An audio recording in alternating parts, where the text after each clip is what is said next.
What's up, everybody? Man, we are back. I think we were traveling one weekend, then we had a holiday one weekend, and we're happy to be back. I haven't seen Bobby's finger count down in a couple weeks. I missed it. I haven't seen Bobby either. We haven't talked. This is. Oh, and I don't know even what I said. Welcome to the Dope and Tape Show, guys. Episode 194.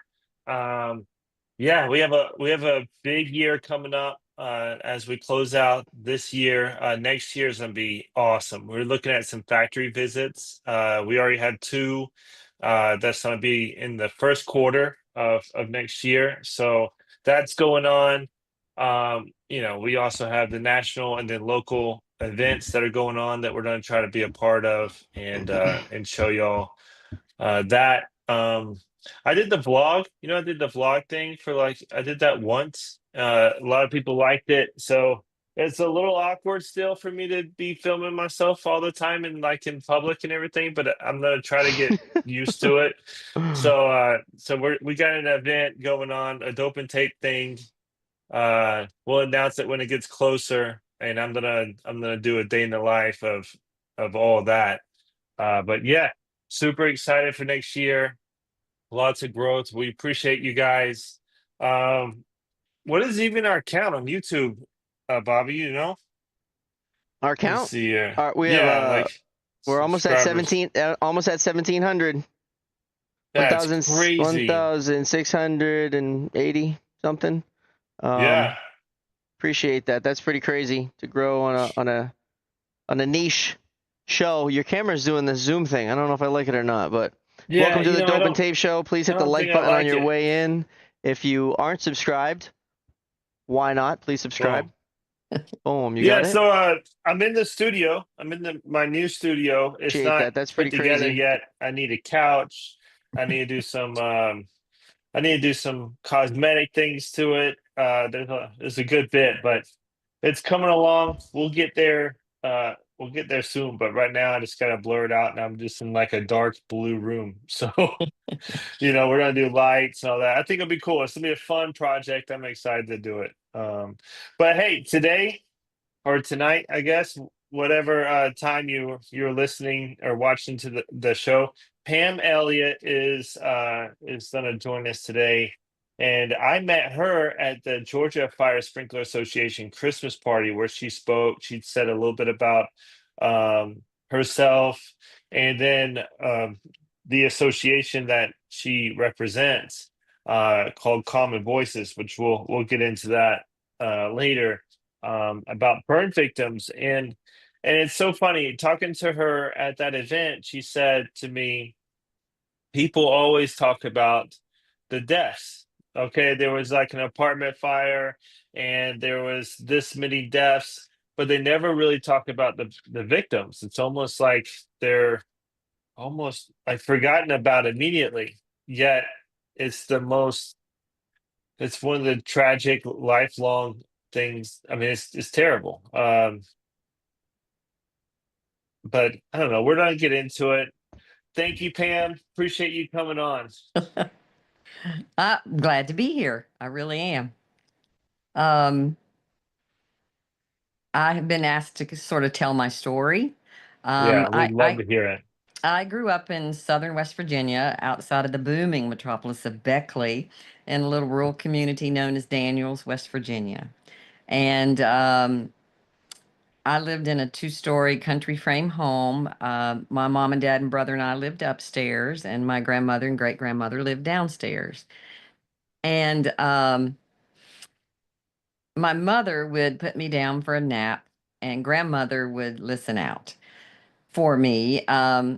My bed sat in the corner of the stairwell room. It was an L-shaped staircase, and my bed sat in the corner of that stairwell room. And generally, most of the time I would get up and play. And my grandmother would come to the bottom of the stairwell and she would say, "Young lady, you better get back in that bed."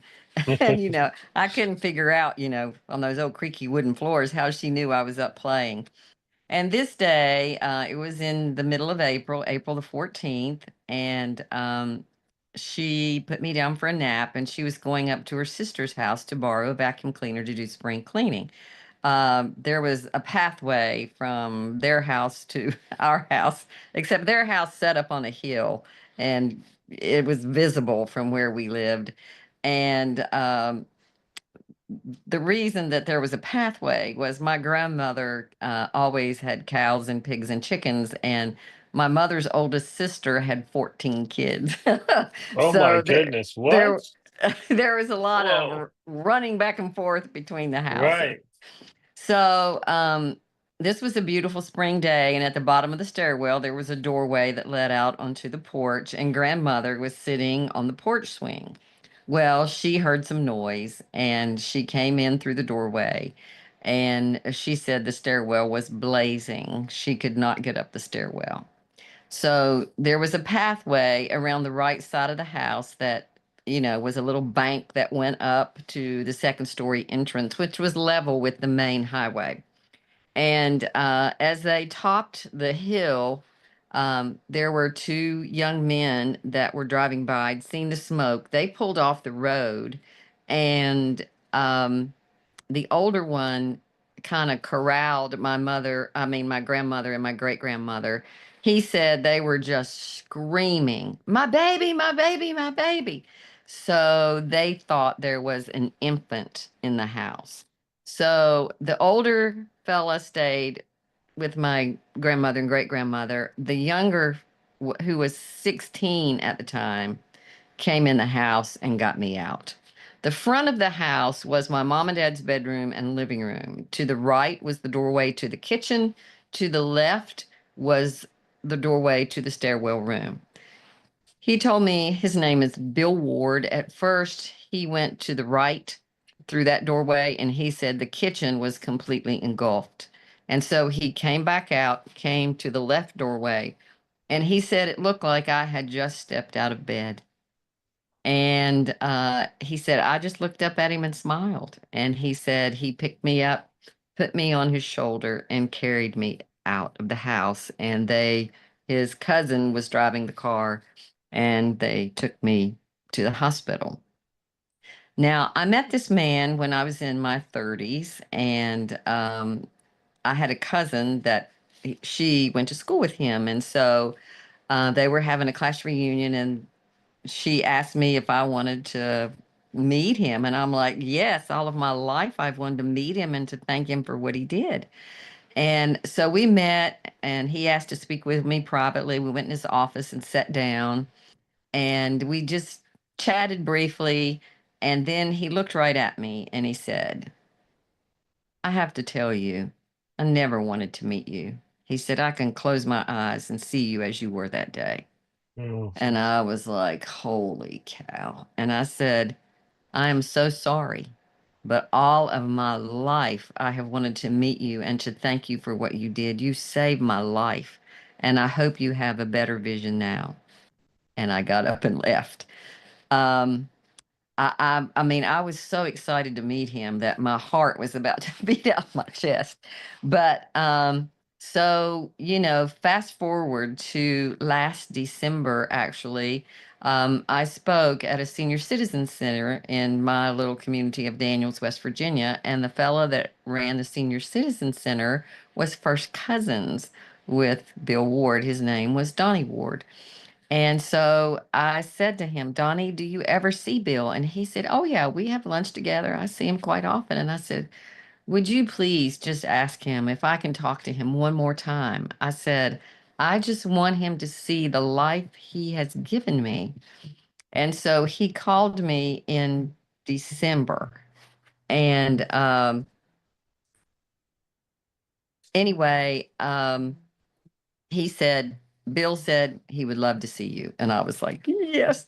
So I talked to Right. him. I talked to him and I said, when I spoke at the Senior Citizen Center that day, the news people came. They did an incredible interview and gave me like 3 minutes on the 10 o'clock news that night. So I knew that they would love to have this story. So, but I said, look, I will not do anything to invade your privacy. I said, but I just would like to record this meeting if that's possible. So I have a friend who has the equipment. I called the lady that had done my interview, but she was on vacation. So I called my friend. He drove up to West Virginia, went in the house, set up the cameras, and so we sat down and talked for an hour and a half. It was wonderful. And his cousin had told me that he was a huge NASCAR fan. And so I worked as a nurse for 38 years, and I worked at Wake Forest, a big medical center here in Winston-Salem, North Carolina. And one of my most favorite jobs in the whole wide world was being a flight nurse on a helicopter. And we got to cover some of the NASCAR races. So I have a picture of like Richard Childress and Dale Earnhardt right at the pit. And then I have a picture of myself in Winner's Circle with Rusty Wallace. And so when I was showing him my PowerPoint presentation and I got to that picture, I just said to him, I said, Bill, you do realize I got to do this because of you. And at every opportunity, I would say that to him. And it was just this incredible meeting. And he's the one who told me it's crazy wild, but I never heard my grandmother, my great grandmother, they never talked about that day. So I never really had heard the part about them, screaming and running up that hill. So it was so good to talk to them. But his cousin Donnie had told me that he had told him years ago that when he was carrying me to the car, that my flesh was falling off. And Wow. so when he was telling me the story, I said, so you brought me to the hospital. And so your cousin just took you back home. And he said, yes. And so I said, well, what about those clothes you were wearing? And he said, oh, I had to change them because I had to go milk the cows. And I was like, oh my word. So I said, well, what did your mother say anything about washing those clothes? And he said, no. So then I asked him, what did your mom and dad think about this? He said, I never told them. They never knew. Wow. So I, he told me that his dad had been very hard on him and that if he had told him that he would have probably gotten a beating and and that he would have said that he was not where he was supposed to be. So it was just very and he did tell me that when he went back to school the next day that one of his friends asked him about why he was so sad. And he told her, and she wanted to tell the school principal, but he wouldn't let her. And because he said, I really thought you would die. Um, at the time when I was burned, they did not have the treatments they have now. Like now, like if you come in, like I was a 50% third degree burn. Most of my face, one little part on my face is not burned. My arms, my hands were severely burned. I don't have any in joints in my fingers. I have one little stiff finger, one little crooked finger, but I'm a highly functional. But they did not like now. If you come in and you have these burns, they graft you, they put artificial skin on you. They cover up. I didn't have any of that done. So my injuries were more severe. My hands were severely contracted. My right arm was like almost at a 90-degree angle, contracted. So initially spent 3 months in the hospital in my little community, and I was taken to what's known as one of the miners' hospitals. There were miners' hospitals built in Kentucky and West Virginia and Tennessee by coal miners, coal mining money. So the first hospital was the Beckley Appalachian Regional Hospital.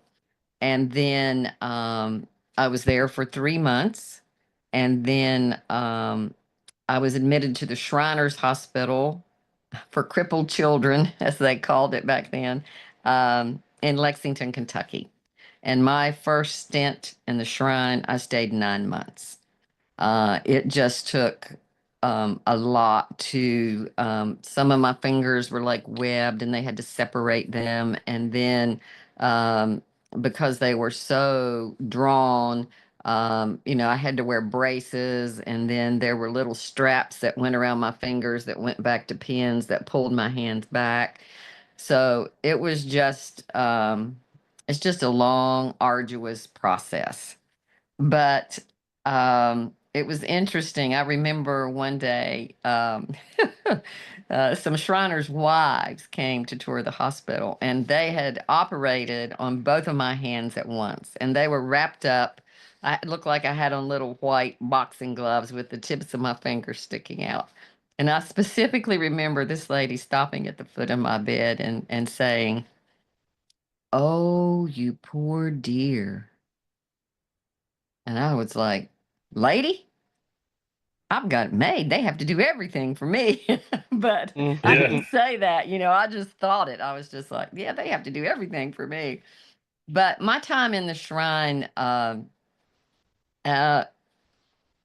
years later, when I finally, I don't know, I think I was probably in my 40s when I ever sought counsel.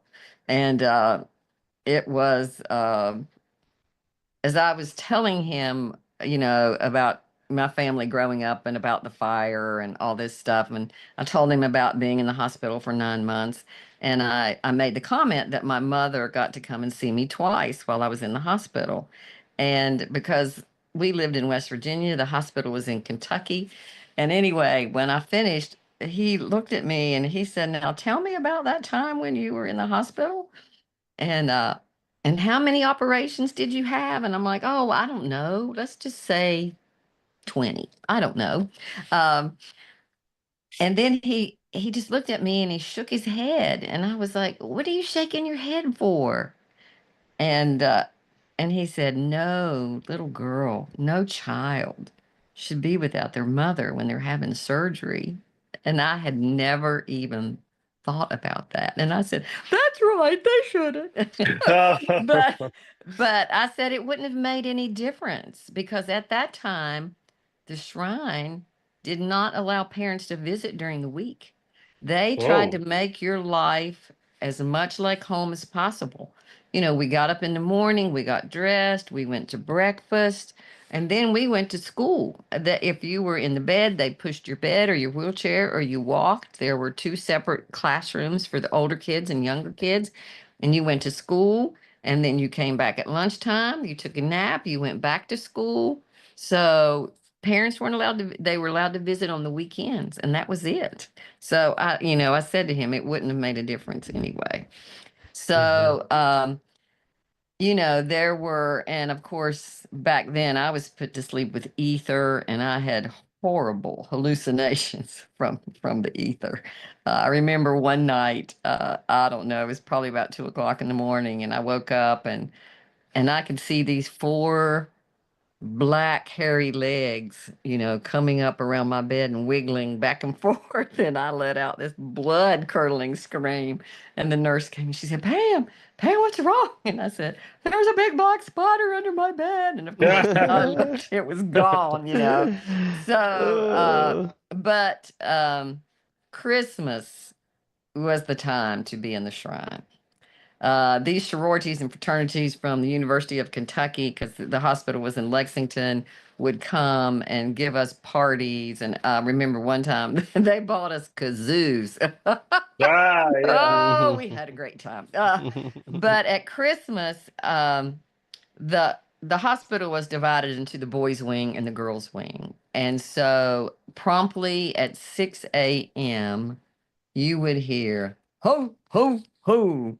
And they had a gurney with these giant red sacks with white strings, and they were packed to the gills with puzzles, dolls. I got a little jewelry box. I got a pendant watch. I got a brownie camera. Just packed full. And Santa would come and get your bag and sit on your bed with you and open up your bag. One year, I have a picture of me in my little cowgirl outfit. Yes. So it was just a great time to be. Christmas was a great time to be in the shrine. And then one of the Shriners owned the downtown movie theater, so we got to see all the Walt Disney movies. He would bring popcorn. I mean, it was like I said, they tried to make life in the hospital like life at home, sorta, if you That's could do amazing. that. How long were you there? Initially, the first time I was there for 9 months, and then I stayed off and on for 3 to 6 months at a time until I turned 16. Wow. And then I've had work done since then because something always pops up.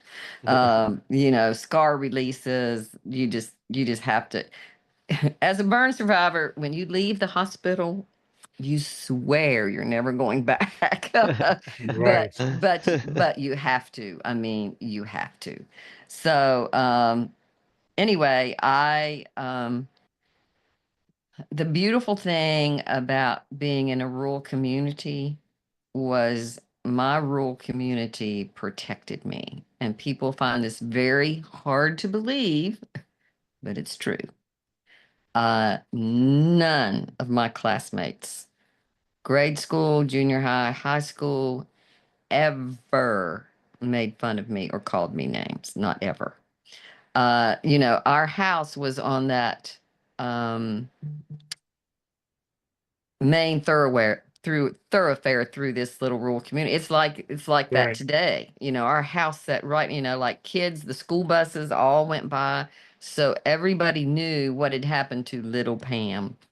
And it wasn't until, well, let's see, I think I was in junior high when Voc Rehab came to me and said that they were going to pay for me to go to college because I had, that term again, crippled hands. And I told them, I said, well, I can type and play the piano and crochet and knit and sew, but if you say I have crippled hands, so Right. be it. Wow. So I applied to go to PA's physician's assistant school, PA school. Um, so the school required an interview. So the summer of my junior year, I went up for the interview. And then the fall of my senior year, I got a letter asking me to come back. And I was like, yeah, baby. I mean, Yeah, here Awesome. we go. here we go. So my mother was supposed to go with me. Her work schedule changed. One of my classmates went with me and I drove up and I entered this room and there was a rectangular table and there were three medical people on this board of admissions. So I quickly ascertained that they had voted against me.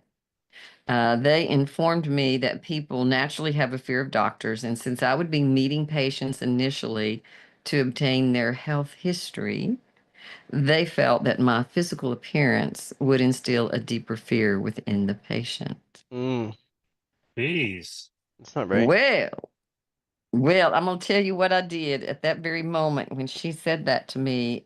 In my mind, in my little brain, I said, thank you, God. Thank you, God. Oh, thank you, God, that my mother is not here.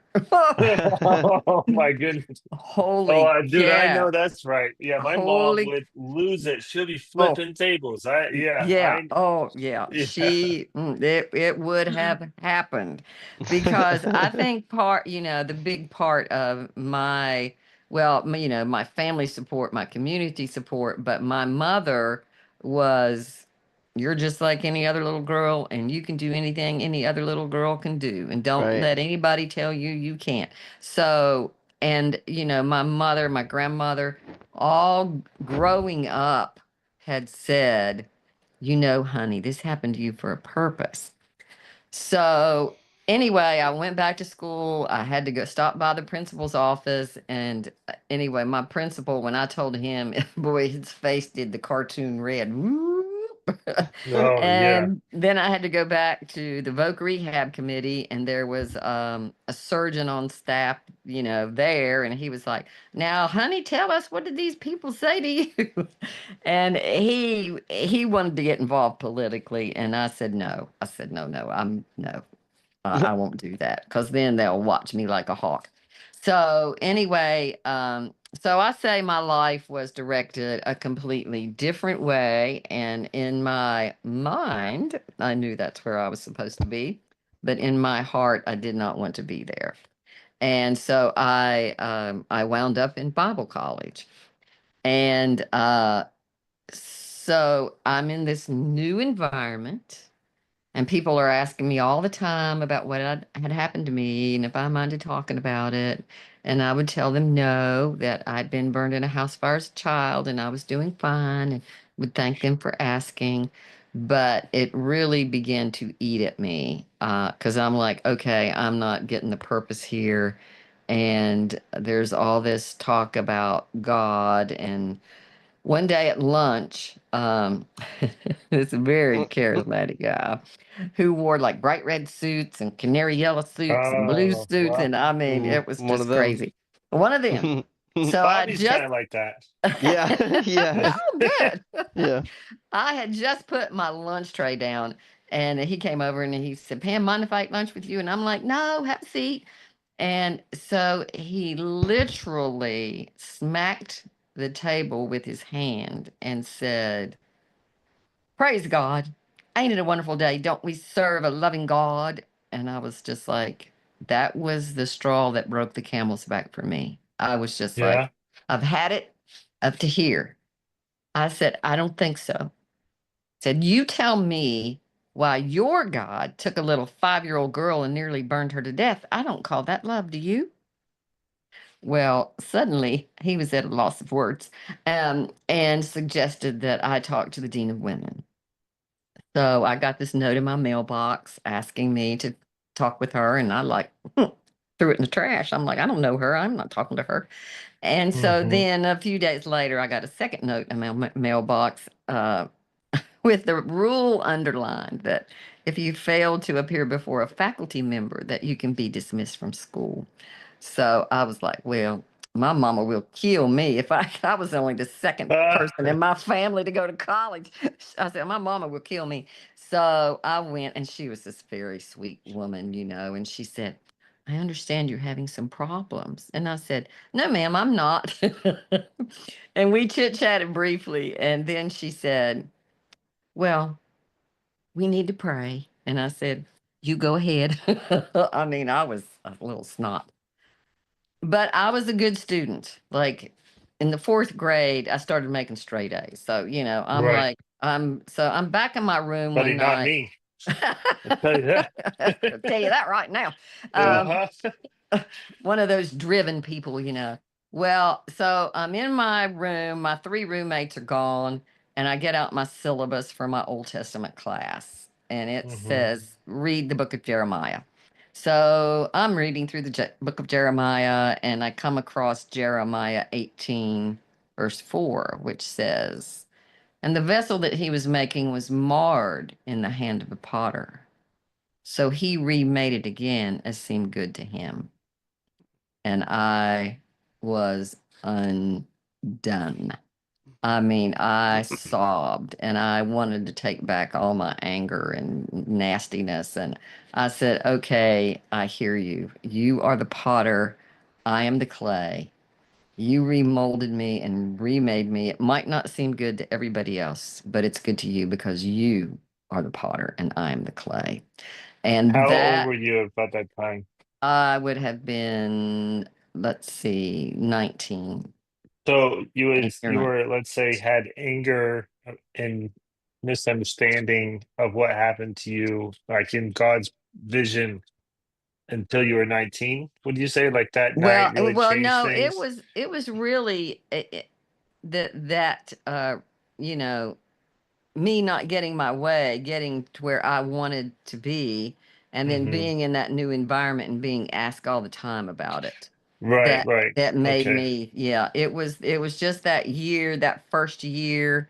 of college that, just did me in emotionally, so to speak, because Right. it was just this kind of constant, do you mind talking about what happened to you?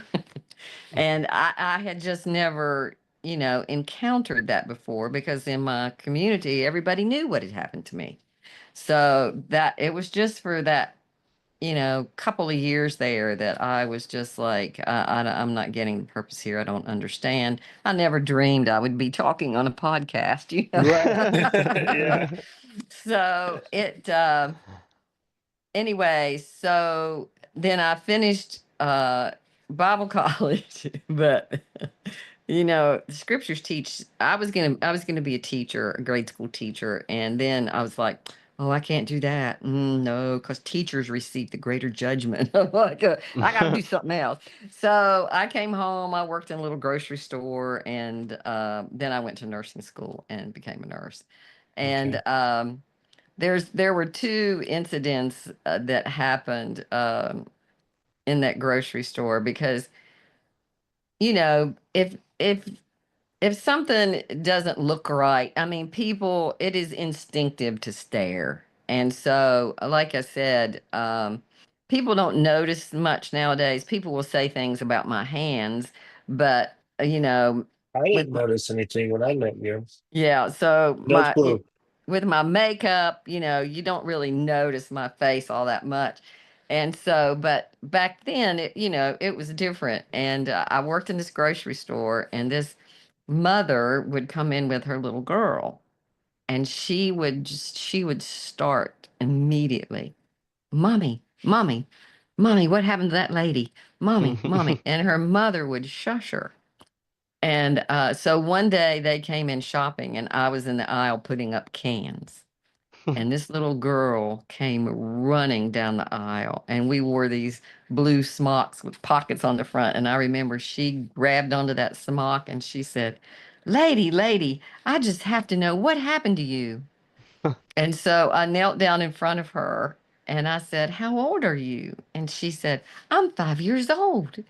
And I said, "Well, when I was 5 years old, I was taking a nap and my house caught on fire and I got burned." And I said, "But it wasn't anybody's fault. It was just an accident." Okay, lady, bye. That was it. All That right. was it. That's it. Kids just want to know. Well, in that same grocery store, I was slinging groceries, checking people out. That's when you had to put in the price. And and some days, Mm. I catch people staring at me and I just ignore them. But some days I will catch your eye and I will let you know that you have been caught. You are being rude. So there was this little man in bibbed overalls standing there waiting for his wife to finish grocery shopping. And I mean, he was gawking at me. So I'm just like, I'm not in the mood today. So I caught his eye and he knew he'd been caught. And he said, Good for you. he said, "My God, lady, what happened to you? Did you get burned up?" And I can be a smart aleck, and and I wanted to say no, nope, I'm just a figment of your imagination, but I didn't. I said, "Yes, I got burned up." And I'm just about ready to cold cock this man. I'm just like, "Come on, you're a grown man." And Hmm. then he said, "Well, you sure are awful pretty." And I'm like, "Okay, what do I do? I'm about ready to knock you out. Now I want to hug your neck." That's Good But awesome. save, buddy. Good save. good Yeah. save, good save. Yeah. So, I tell people I worked as a nurse for 38 years, and it's pretty amazing. Nobody ever complained about my appearance. uh, people, I was very good at starting IVs. That was one of my claims to fame as a nurse. And I would have patients say, "Honey, do you have arthritis?" I'd go, "No, I don't have arthritis." So, I mean, it's just amazing, that hindsight thing of looking back. Right. So what happened was I became a part of a burn support group. One of the, this is so funny. One of the burn unit nurses at Wake Forest said to me one day, Pam, have you ever been to a burn support group? And I'm like, I don't know what you're talking about. And she said, well, burn survivors get together. And I was like, what? You think I need to go to that? So I ended up going, and it was really instrumental in once again changing me. So I say as a burn survivor, there are lies that you believe, and they just rotate in your brain.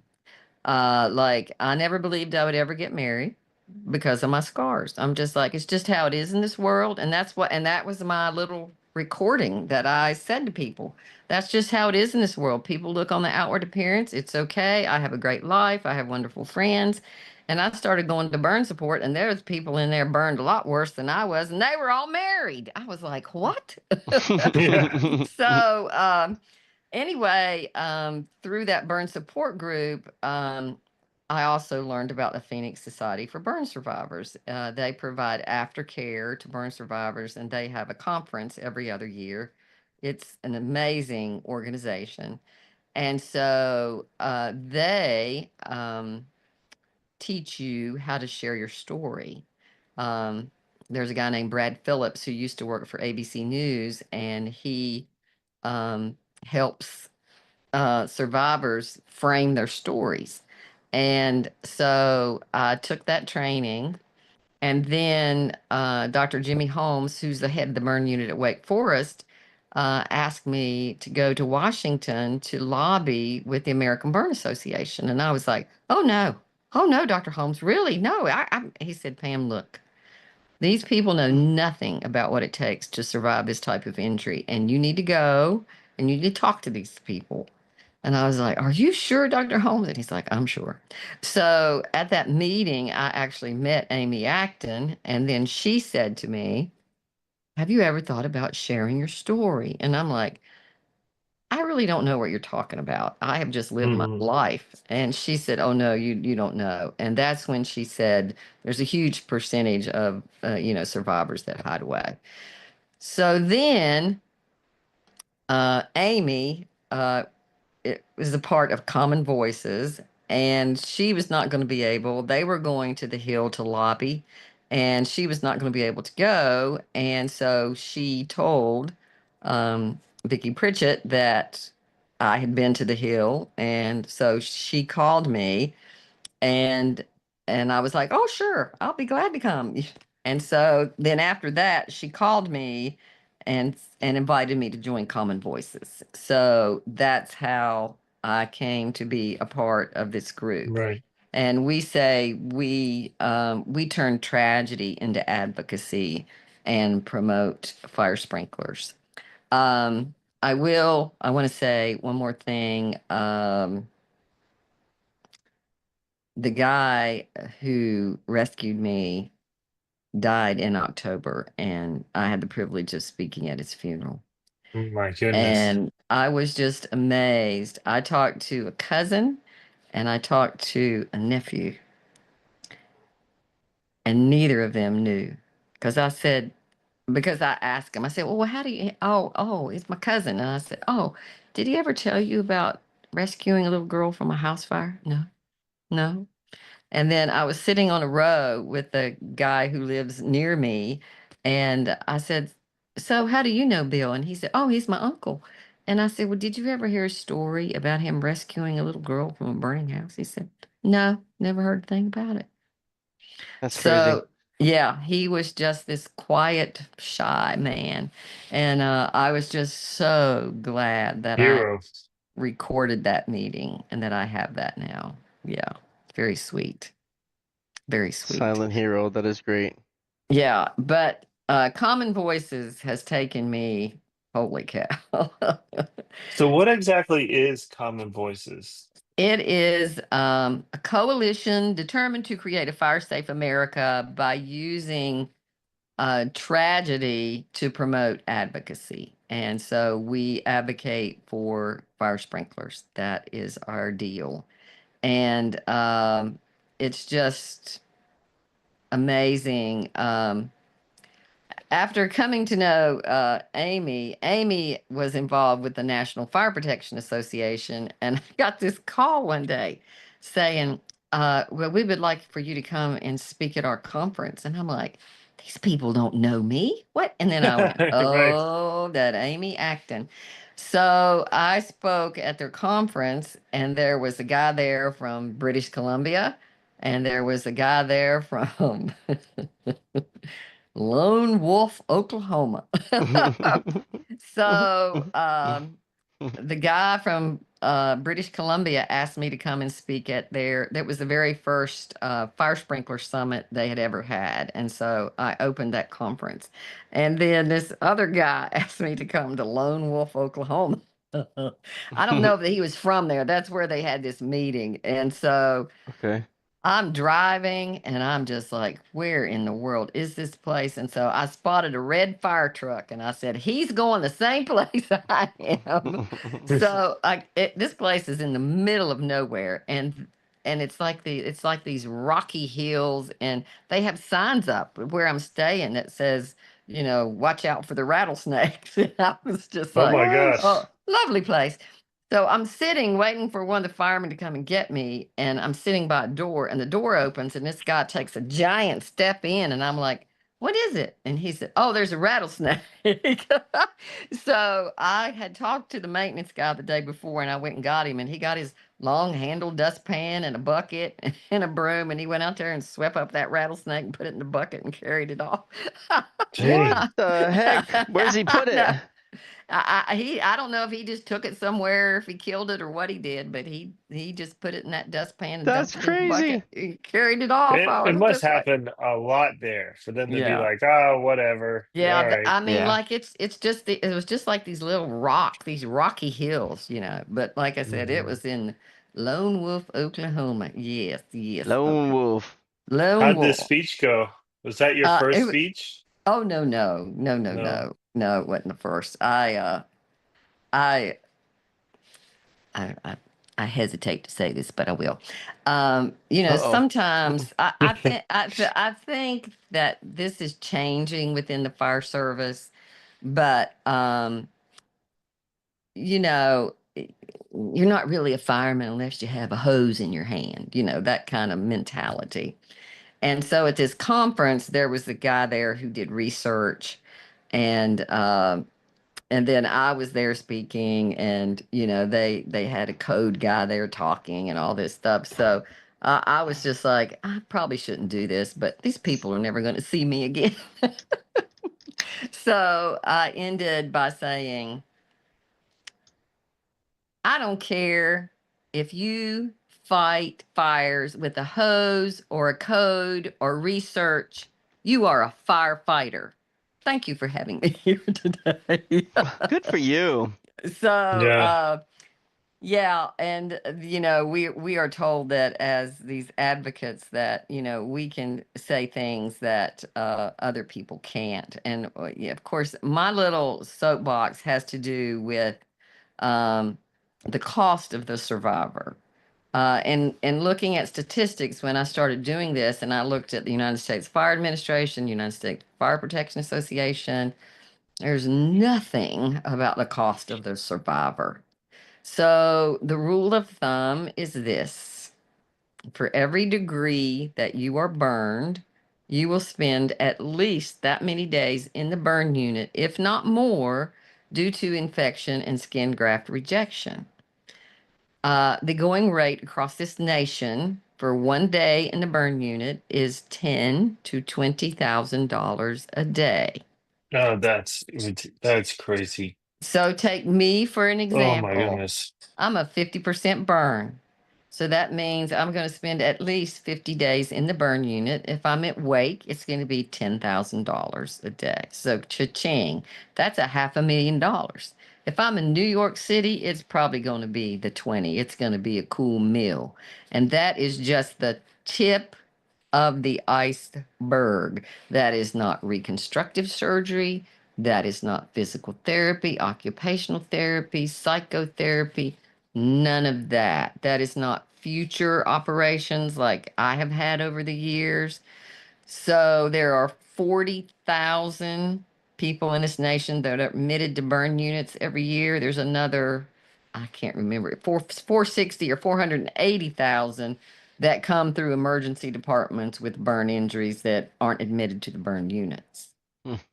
So I say, well, last year in this nation, they spent, let's see, 19 billion on property loss. And then I say, don't talk to me about property loss.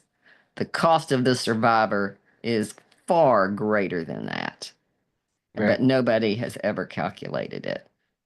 So that's my little spiel. We are working, Common Voices and the Phoenix Society and some other folks are working with a guy at Stanford who is wanting to do this project. And so it's just going to cost us a little bit of money to have him do it. It's a huge project, but it will be a huge, we are hoping that people facing these facts of the true cost to this nation of fire, that will really put a little bullet in our gun for fire sprinklers. Yeah, So that's it's a shame that every rule has to be written in blood like that. yeah, yeah, and it's just sad that That's things true. have to go the way of litigation, and it's crazy. I spoke to a group of women, and North Carolina, where I'm from, doesn't have a very good record with fire safety. And so I found this article where it said in the article that fire officials changed the code. And I was like, don't tell me that. Don't tell me that. This had to do with a construction work site.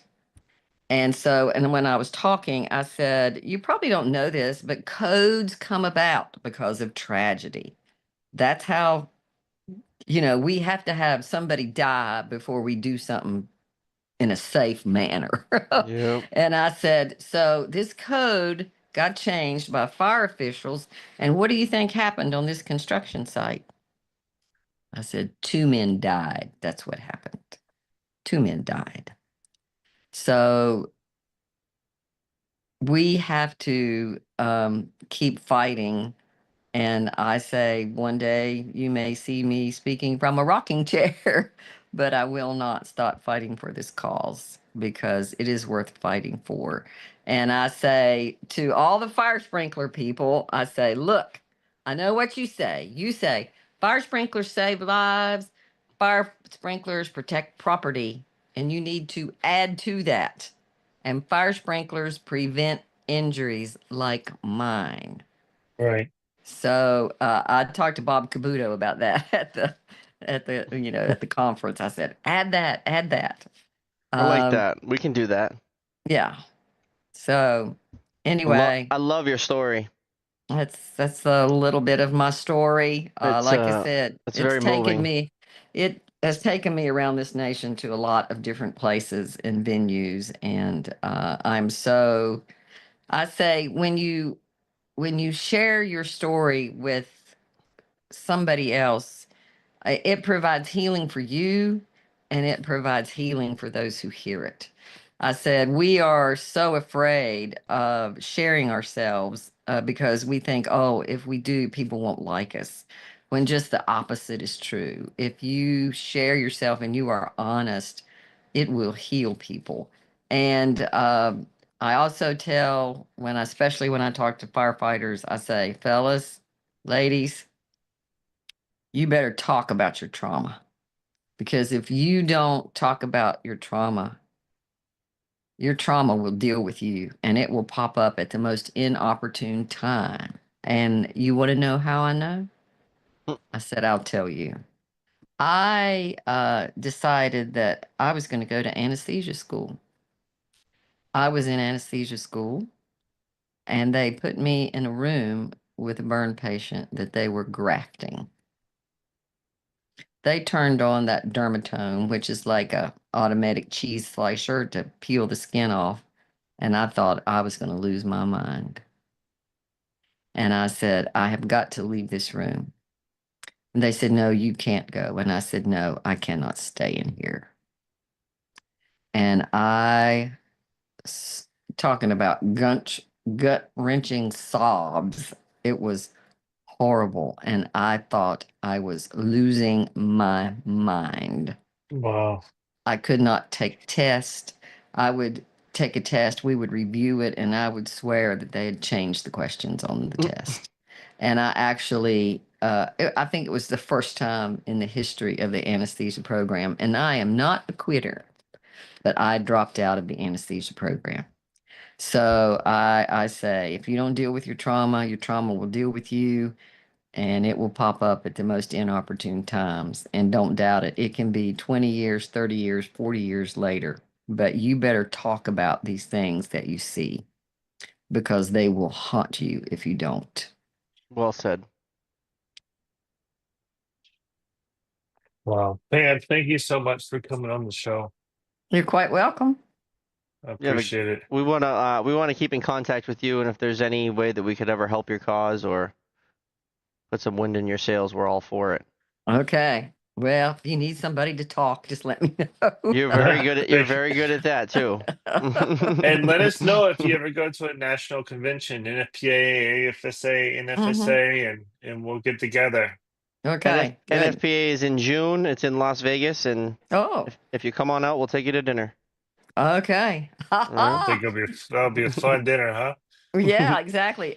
They had me come one time. I went to Vegas one time. It was with the National Fire Sprinkler Association. I had a horrible job. They wanted me to go around and to thank all the vendors for coming. Ooh. So they put me up at Caesar's Palace. And so I went around and talked to all the vendors and just said, I appreciate what you do. And I've gone and see, I went to Reliable. Uh, we've been to a couple of places, where they manufacture things. And so I tell, when I talk to the employees, I say, I don't care what kind of widget, gadget is that you make or how you are involved in this process. What you do is valuable. It's valuable because you are saving lives and preventing injuries like mine. So please don't ever doubt that. I think we need you at NFPA doing that. Okay. Yeah, I can do it. I can do it. Everybody that's in the chat, thank you for watching. There was like 10. I seen 10 people in there at one point. That's pretty good. We've had a couple weeks off with the holidays and everything. I think we'll be live next Thursday, and then we'll be off for the holidays again. Okay. That's right. Right. And whether you're watching us live or you listen while you drive, please hit the like button and the subscribe button. Pam, thanks again. Really appreciate you. Thank you, Pam. You are quite welcome. I'm so glad I met you and that you invited me to do this. Thank you so much. Thank you for coming on. I Uh-huh. definitely wanted to hear more of your story and talk to you some more, and Okay. then just a little bit of time that we had, Okay. Mhm. Okey-doke. All right, everybody. Hope you have a great night. Dope and Tape out.